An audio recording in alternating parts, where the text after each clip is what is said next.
Bagamat sa susunod na linggo pa inaasahang matatanggap na Malacanang ang enrolled version ng General Appropriations Bill, pinakikilos na ni Pangulong Ferdinand R. Marcos Jr. ang kanyang grupo na hihimay sa 2026 proposed national budget. Ang detalye sa report ni Kenneth Paciente.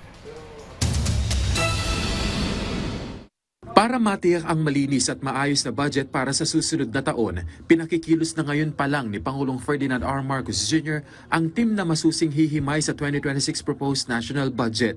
Ayon kay Presidential Communications Office Secretary Dave Gomez, gugugol ng panahon sa pagtatrabaho kahit sa panahon ng bakasyon ang Pangulo para matutukan ng budget. Katunayan ngayon pa lang, inatasan na ng Pangulo na ihanda ang mga kinaukulang individual para agad na suriin ang lahat ng halagang napagkasunduan at ang mga kaukulang probisyon sa Bicameral Conference Committee, gayon din ang mga pagbabagong ginawa kumpara sa orihinal na isinumiting National Expenditure Program o NEP. Sabi ng kalihim na ang paghimay na ito sa proposed budget ay magsisilbing katiyakan na ang pera ng taong bayan ay magagamit ng wasto at epektibo at makatutulong sa pagtupad ng mga layuning panlipunan na mararamdaman ng lahat ng Pilipino.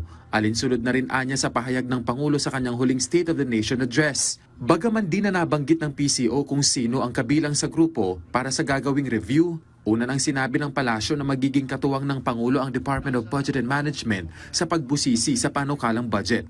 Kung may kinakailangan pong tawagin ang Pangulo na mga cabinet secretaries para po mas malinaw, ipapatawag po kung sino man po ang kinakailangan na namumuno sa isang related agencies. Sa December 29 pa inaasahan ang ratifikasyon at transmittal ng enrolled version ng General Appropriations Bill.